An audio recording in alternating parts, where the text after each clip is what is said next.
Bienvenue et merci à tous d'être là ce soir pour le lancement de la publication de l'ouvrage d'Anne Colombe, qui s'intitule Le poids de la neige quand elle tombe, qu'elle a rédigé en résidence à la Maison Forte de Haute-Tours en 2018, donc cette année. Alors qu'est-ce qu'implique une résidence d'artiste ou d'écrivain?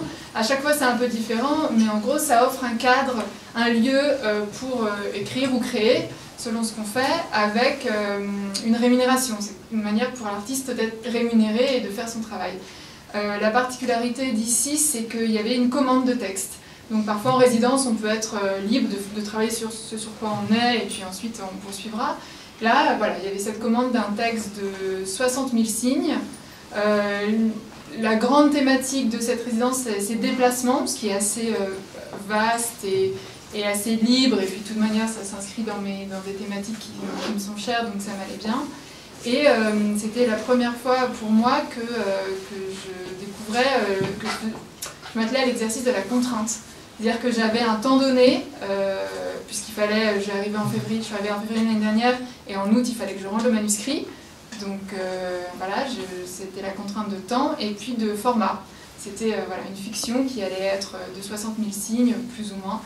Donc en tout cas pour moi c'était riche à ce niveau-là.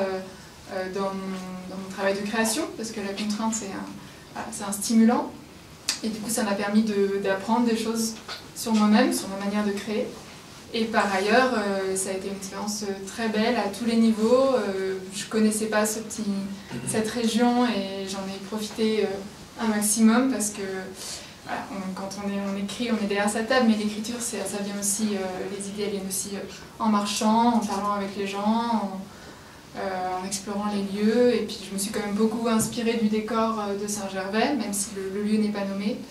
Et voilà, les conditions étaient idéales, j'ai été très très bien accueillie, j'ai fait de très belles rencontres, et j'en suis très heureuse.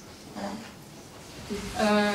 Et j'ai eu cette idée ensuite de leur proposer de travailler sur le texte et d'écrire la 4e de couverture, ce qu'on a proposé à l'enseignante, à Véronique Charlet, et à la classe, ils ont accepté de jouer le jeu. Et puis voir une classe de jeunes qui ont les mains dans le cambouis, qui n'aiment pas la littérature et qui ne lisent jamais. Le jour où Olivia nous a apporté le manuscrit sous forme de polycopier, ils ont passé 2 heures à lire. Et là, sans obligation, sans rien. Jamais parvenu. Ouais. Et puis après la 4e de couverture, on a fait ça en groupe. Moi, je suis pas intervenue. Et aussi, peut-être vous dire, alors ça vous le savez pas, mais en gros, quand on s'est rencontrés la première fois, le livre, ça commençait à germer. J'avais des 3 piges, j'avais commencé à écrire, mais j'étais pas encore complètement dedans. Et en fait, donc le texte, c'est une lettre qu'une mère adresse, et au départ ça devait être une fille, et en fait je vous ai rencontré et j'ai décidé qu'en fait ça s'adressait à un fils.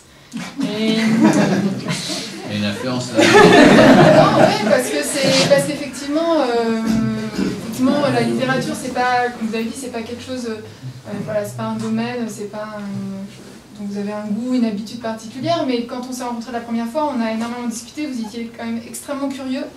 Et c'était un très beau moment d'échange, et voilà, j'avais envie de...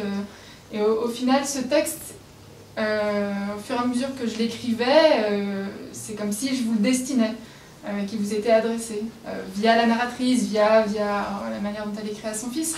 Et après, pour moi, l'écriture, c'est ça, la fiction, c'est du déplacement. Voilà, on déplace des rencontres, des émotions qu'on a, et elle trouve d'autres formes.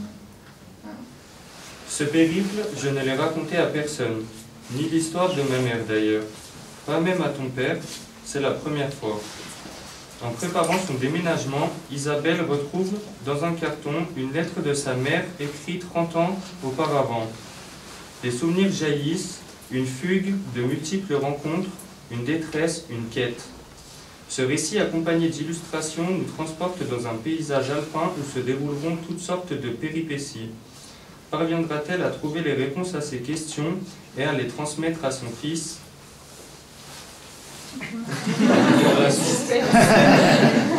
Voilà, 3 jours que je fouille, nettoie, range, trie toutes ces choses restées des années ensevelies.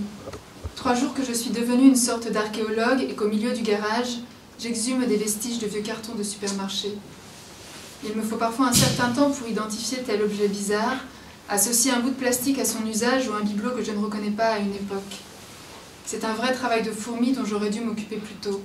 Je le sais. Combien de fois ces dernières semaines me suis-je levée en me disant « Aujourd'hui je m'y mets, je vide le garage », pour finalement me défiler, découragée par l'ampleur de la tâche. Chaque fois j'ai trouvé un prétexte pour remettre cette corvée à plus tard, mais je n'étais pas dupe. Je savais bien qu'arriverait le moment où je n'aurais plus le choix, et qu'au fond, je l'attendais sans me l'avouer. Il a fini par arriver. La date du déménagement approche, c'est samedi que le camion vient.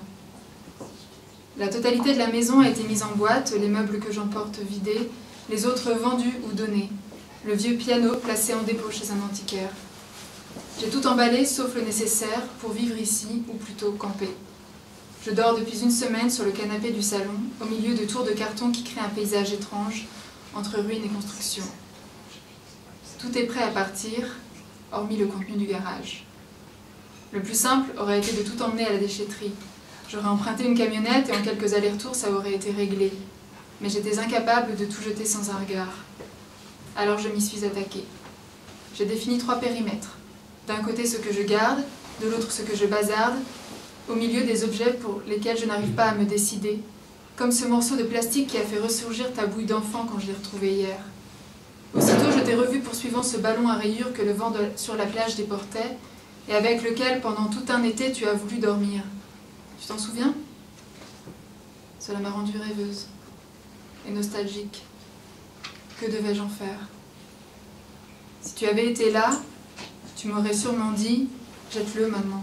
Tu es ridicule de t'attendrir sur un vieux ballon crevé. » Peut-être aurais-tu ajouté que tu ne te rappelais pas ces vacances, que les souvenirs sont pour les vieux, comme les chiens, avec ce ton catégorique que tu prends pour exprimer tes opinions qui sont toutes des certitudes, cette insolence propre à ton âge. Moi aussi j'étais comme ça à 20 ans. Mais tu n'es pas là.